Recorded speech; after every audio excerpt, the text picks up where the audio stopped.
So again, my name is David Kay. I'm with the IMPLAN Group, also until very recently known as MIG Incorporated. We are the makers of the IMPLAN system of software and data. There's our website there. Very recently, our company was acquired by an investment group out of Charlotte, North Carolina, and so the company is entering a growth phase right now. We're really excited about this because one of the things that we're hoping to do is to talk to folks like you and find out how we can make our product more applicable and customizable to your sort of individual analysis needs. And so I hope that the presentation today can give you a taste for what IMPLAN can do, and also if you have any comments or suggestions on how we can make the product better, how we can make our consulting services better, we're all ears right now. As many of you probably know, IMPLAN is an input-output model. It's an I/O model. And these models, they provide us a means to examine inter-industry relationships within an economy. And we can use them to estimate the economy-wide response to an initial economic event. And in our case, that initial economic event is the spending that's associated with EB-5 investor households. That's sort of what we're looking at today. The investment spending, the household spending, the other sort of immigration expenses that EB-5 investor households undertake when they participate in the program and go through the immigration process.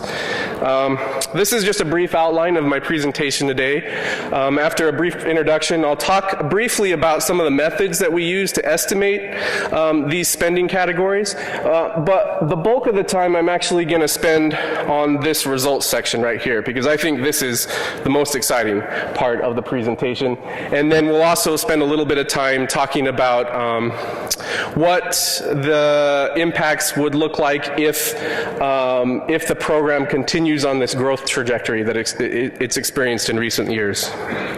As all of you know, EB-5, the EB-5 Regional Center program is a federal immigration program that allows targeted investment in exchange for permanent residency. These three figures right here actually come from a Washington Post article that highlighted the EB-5 program a few months ago. It was actually a very positive article on the program, and according to the Washington Post, the program has been accredited for issuing over 29,000 visas since its beginnings in the early 1990s. It's been attributed to attracting more than $6.8 billion in foreign investment to the United States and in supporting over 50,000 U.S. jobs. And again, this is nothing new for any of you. The term targeted investment in the EB-5 program has a very specific meaning to the federal government.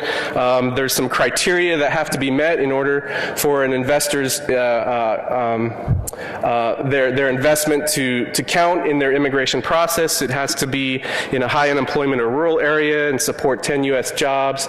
There's a minimum investment threshold of $500,000, and because this is kind of a high bar to reach, especially if you're a foreigner coming to a new country, the regional centers across the United States help investors to reach this goal of obtaining a targeted investment that they can then count in their immigration process and their path to citizenship.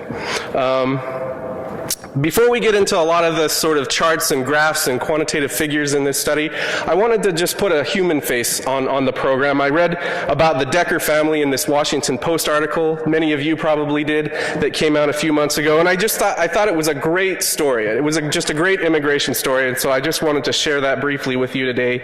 The Deckers are a Dutch family that is participating, that they're currently going through the EB-5 process.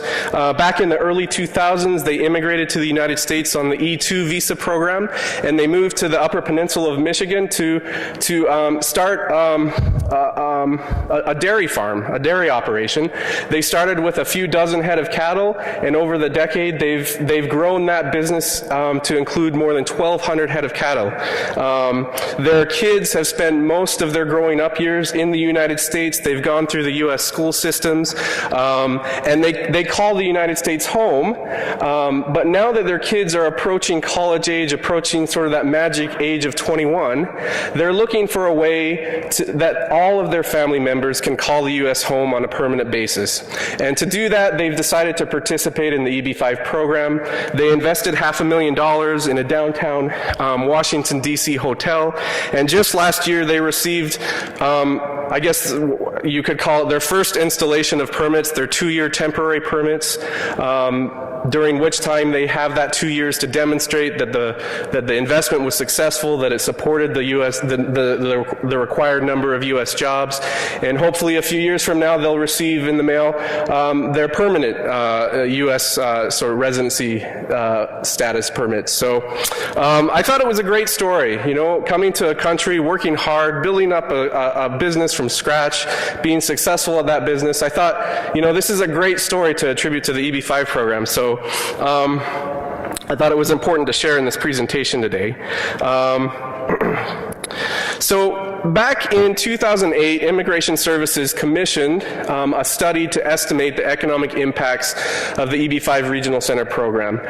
That study was published in 2010, and at that time they estimated the following impacts to the U.S. economy. These are annual impacts, so they estimated that the EB-5 Regional Center program supported 2,000 U.S. jobs annually and contributed $117 million to the country's GDP and about $27 million to our tax base. This report was a really decent start to sort of get a handle on what the program's impacts are to our economy, but it also suffered from several limitations. One of those is that it only considered investment spending. It only considered the impacts associated with investment spending, and it only considered the impacts at a national level. It didn't examine how those impacts are distributed from state to state. But most importantly, in the comments that the Immigration Service provided on the study, they mentioned that the study may suffer from a small sample bias, meaning that it may not be fully representative of the spending that is undertaken by the average EB-5 investor, and that would sort of limit the sort of reliability of the results produced by that study. In addition, the study also used investment records from the period 2001 to 2006, so it's a little bit dated in the sense that it doesn't capture the tremendous growth that the program's seen in the last few years. So it was a good study, it was a good first shot, but given the limitations that this study faced, IIUSA hired us to sort of update the study and to take a look at the current impacts that that are attributed to the EB-5 Regional Center program. One of the great strengths about this study is that 2USA now has access to a complete population of investment records. We have the complete data set of approval notices, so that the study that we're undertaking now doesn't have to suffer from a sample bias in one way or another because we have all the records. So we believe that the impact estimates from this study are going to be more reliable and more accurate than has ever been able, to a degree that hasn't been accomplished to this point, because a lot of these studies have been based on samples in the past, and we now have a complete data set to work with.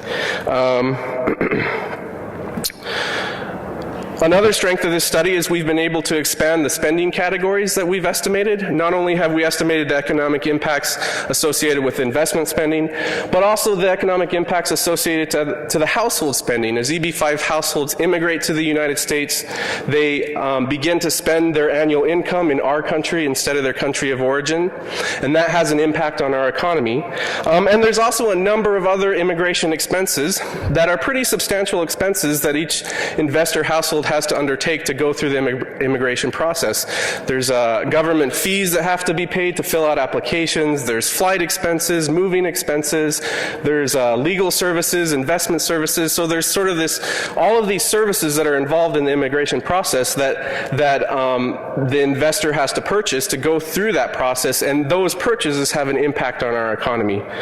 So we decided to include those categories of expenses as well. We also took a look at impacts not just at a national level, but also at a state-by-state level, so we could sort of map out how these impacts are distributed across our country. And then finally, the study uses investment records from the period 2010 to 2011 so that we can capture the effect of the more recent growth that the program's experienced over the last few years. So So with that said, that's a little bit of an introduction to this study. I want to jump a little bit into methodology. This is going to be sort of at a very high level. We're not going to spend a lot of time in depth examining how exactly we implemented our estimation techniques, although we've spelled these estimation techniques out in detail in the report that we've provided IIUSA, and I'd be more than happy to talk to any of you about how we estimated these expenses if you're interested. We just don't have time to go in depth right now. But I do want to cover at least two of these categories, investments and household spending. As I mentioned previously, IIUSA provided investment records for all regional centers for the period 2010 to 2011. Now, it's important to note that individual investment amounts for each regional center were not disclosed in this database, but we did know how many approved I-526 forms were associated with each regional center, and we knew that each of those forms was likely to be associated with a $500,000 investment. So we were able to use the approved form counts as a proxy for total investment for each regional center, and once we calculated that, we were able to take that total investment amount and allocate it proportionately to all of the investments that were associated, the individual sort of portfolio company, trust investments that were attributed to each regional center. We were able to take the total amount and just allocate that proportionally to each of the investments. Once we did that, we were able to take our estimate of each investment and allocate that proportionately to each of the industry sectors that were mentioned in the description field. And once we had an estimate of each of the industries that each regional center investment supported, we were able to aggregate that to the state and national level to be able to get an estimate of the industries that were impacted because of investment spending associated with EB-5 investor households. Now, one caveat to this allocation strategy that I think is worth mentioning is that, and this was sort of a caveat that we developed in consultation with IIUSA, Peter and David. Through our conversations with them, we learned that the overall EB-5 regional center portfolio was heavily weighted towards the construction sector, and so we wanted to be able to reflect that in our modeling exercise. And so what we did is, if the construction sector was mentioned in that description field, we allocated half of the investment spending to that construction sector, and the other half to, proportionally to what other sectors were mentioned in the description field. So in essence, half of the spending, the investment spending that we estimated is we've put it in the construction sector to sort of reflect the fact that this sector is weighted heavily in the overall portfolio, because it's not a bad sector to be in. Construction projects have their sort of definitive timelines. They're projects that have sort of beginning and ends. The construction sector tends to have a higher employment multiplier than a lot of other sectors in the economy. So it's actually not, in terms of meeting that threshold of a targeted investment, it's not a bad sector to be in. And then finally, once we had,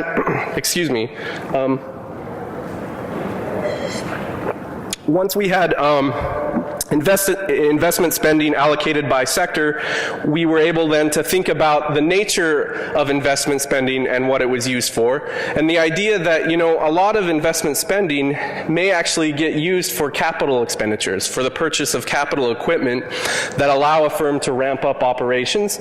And so in consultation with IIUSA, we were able to allocate 75% of sector spending to capital expenditures and the other quarter to operational expenses. And that, in a nutshell, was our allocation strategy to help us get a handle on how to allocate investment spending to different industries in the United States in order to reasonably reflect the actual sort of portfolio weights that the overall portfolio presented to us.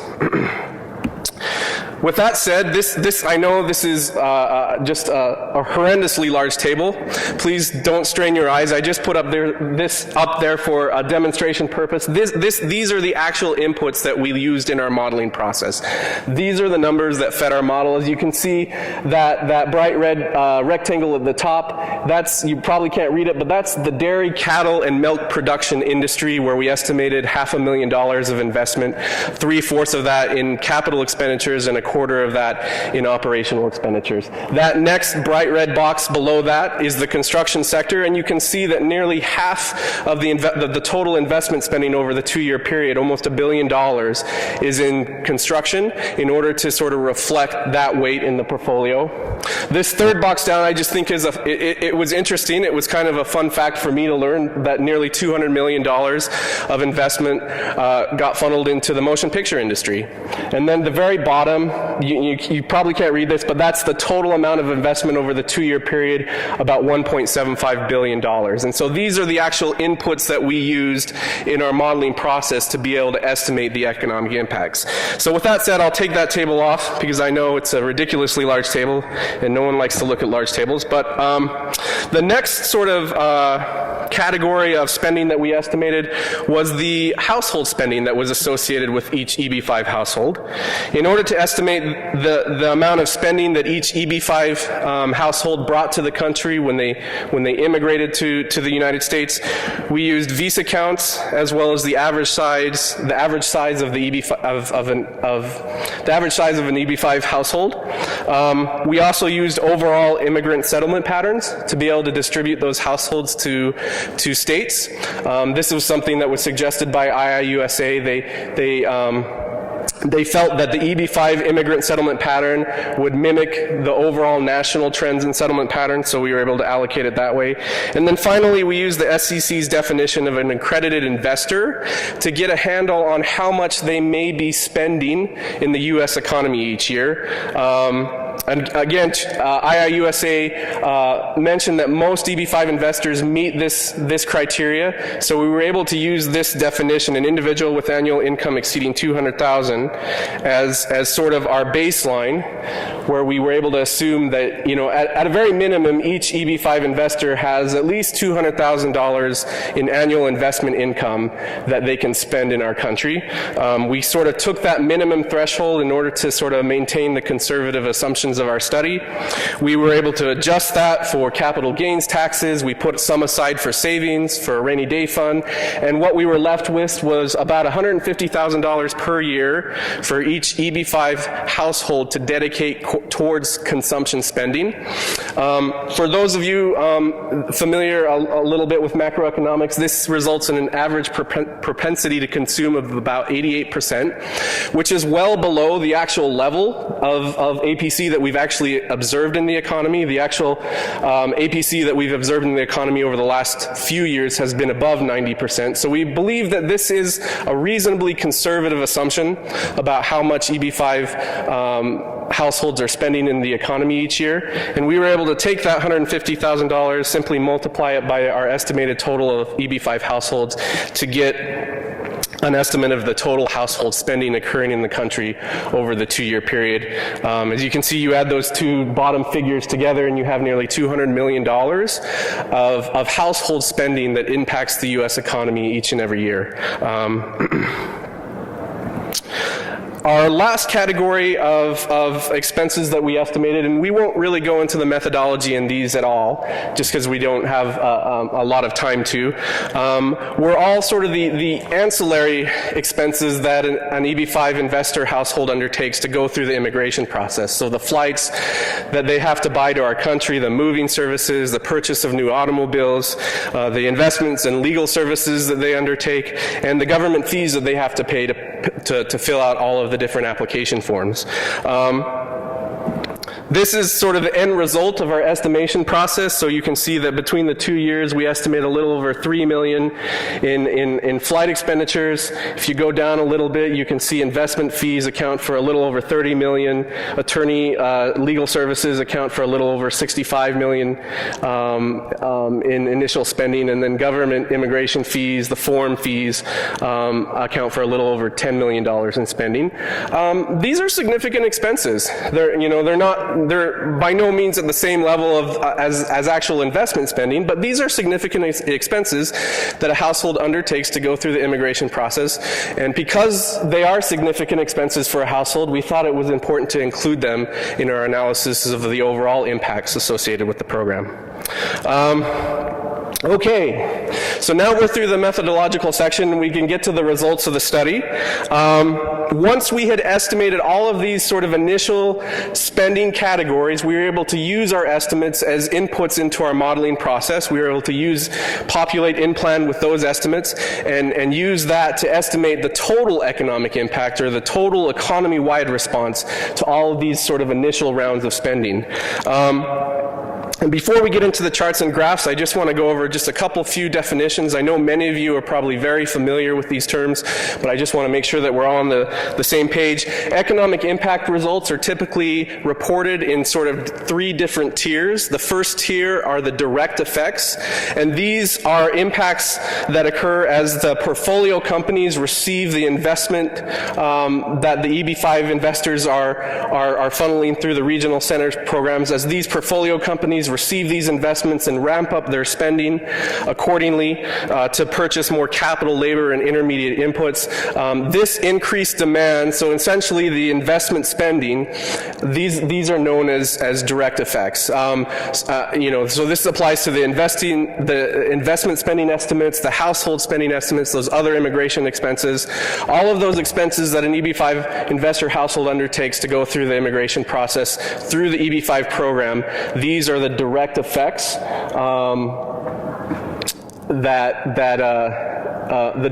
sort of the first round of economic impacts that affect our economy. The next round of impacts are known as indirect effects, and these are economic impacts that occur as other industries increase their spending to meet the increased demand from the EB-5 households and from the portfolio company that receive EB-5 investment monies. So these are sort of all of the inter-industry transactions that occur because of the initial EB-5 spending. And then the final tier of results are called induced effects, and these are economic impacts that occur as households spend additional labor income. So there's all of these portfolio companies and regional centers and different companies that are facing an increased demand from EB-5 regional center investors, and as they ramp up spending to meet that demand, they have to hire more people, they have to ask their employees to work longer hours. That results in a larger wage bill. That wage bill is taken home by employees and spent by their households in the economy, and it has an impact on our economy. So this increase in labor income that's spent by households is known as induced effects. And finally, if you add all 3 of those effects together, you get what we call a total effect, and this represents the economy-wide response to that initial EB-5 spending. So with that said, let's get into the results. So our first round of results is for economic impacts attributable to investment spending, and if you add up those 3 sort of tier of effects, direct, indirect, and induced, you get a total of effect of over 28,000 U.S. jobs supported or created because of the EB-5 Regional Center program, and over $2.2 billion contributed to the U.S. economy. You can look over into the last 2 columns and you can see over $290 million attributed to the federal tax base because of investment spending, and over $175 million to state and local governments because of this spending.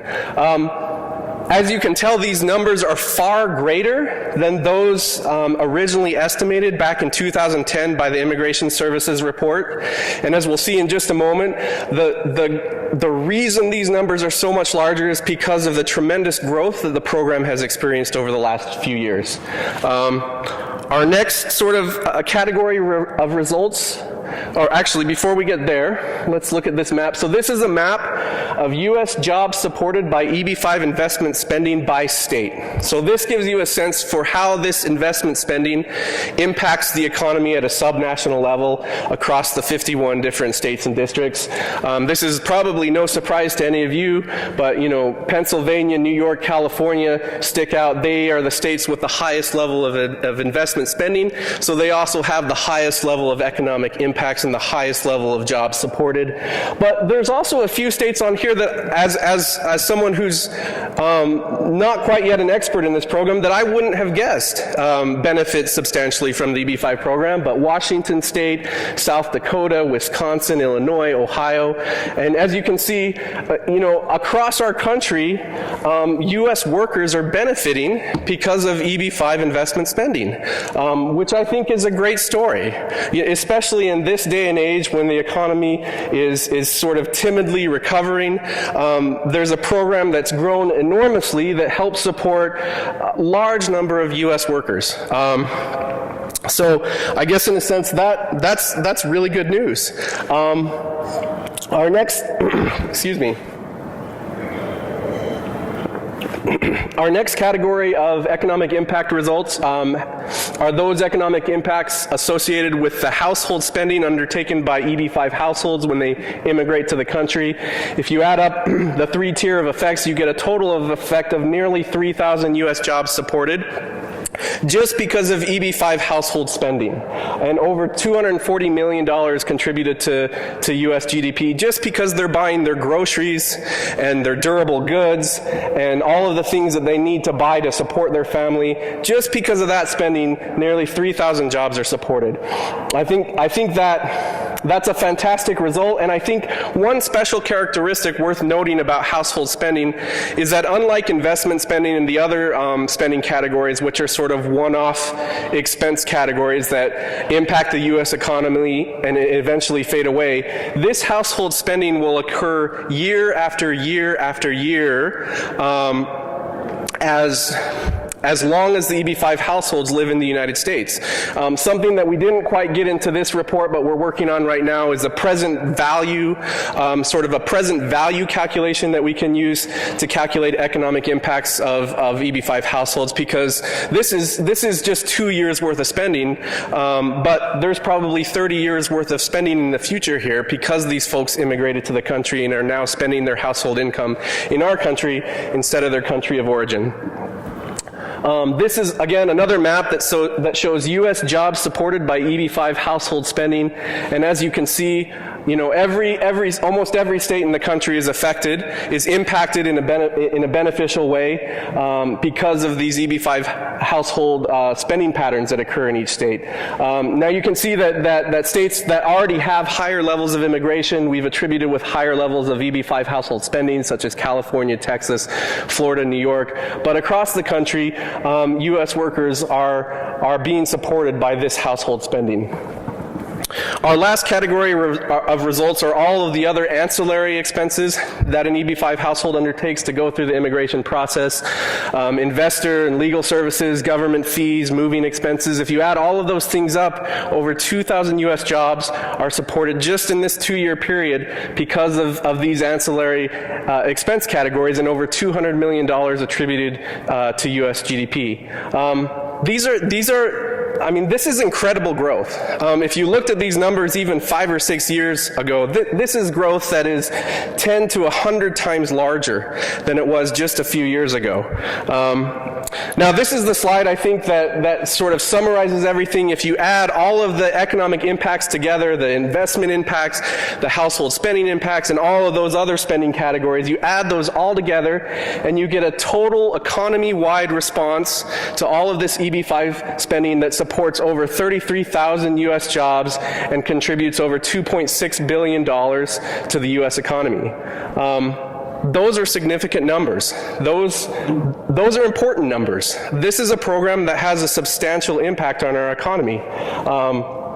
And as you can see, about 83% of these impacts are attributable to the investment spending, because those are the greatest amounts of spending in our study. But I think this is really good news for the program. I think this is something that that it puts a smile on my face, that there's a government program that actually is working to help the U.S. economy. I think this is an incredible result. The last section that I'd like to cover a little bit before I wrap up is just a little bit of a comparison to the original study.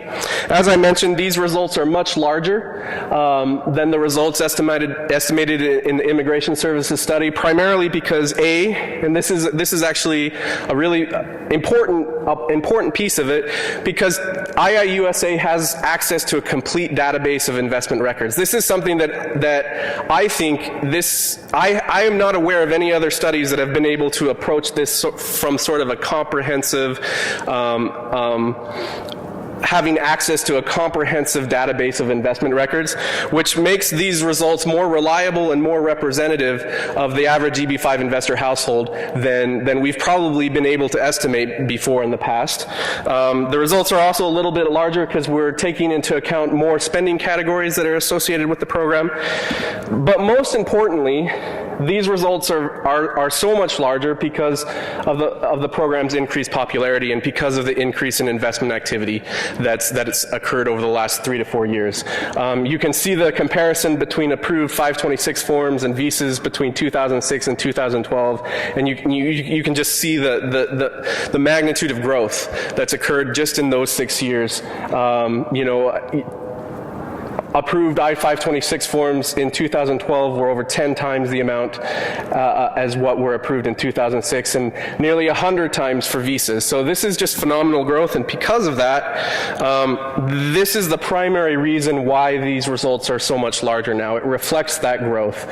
So this is a table that compares annual average impacts to the original study in that second column and to our study in the third column, and then there's the fourth column shows the sort of the amount of growth between those two numbers, and then the last column shows the percent of that growth that is attributable to increased investment activity.